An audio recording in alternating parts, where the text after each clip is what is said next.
বাংলাদেশের চাইনিজ হোটেলে আমার দুজন চাইনিজ বন্ধু আমাকে ইনভাইট করেছিল। আমার শত ব্যস্ততার মাঝেও আমি গিয়েছিলাম তাদের সাথে দেখা করতে, কারণ তারাও আমাদেরকে ভীষণ ভালোবাসে। সেজন্যই তাদের ভালোবাসায় চলে গিয়েছিলাম তাদের সাথে দেখা করতে। আমি সেখানে গেলাম এবং তাদের চায়না ট্রেডিশনাল চা খেলাম।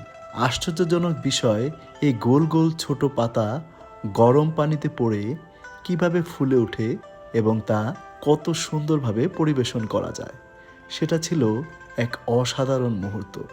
আড্ডা, হাসি আর চায়ের ঘ্রাণে ভরপুর ছিল এই অভিজ্ঞতা। পুরো মুহূর্তটি আপনাদের জন্য তুলে ধরলাম।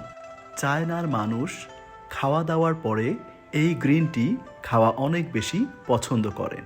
সেজন্যই তাদের স্বাস্থ্যের কোনো ক্ষতি হয় না। তারা ভীষণ স্বাস্থ্য সচেতন।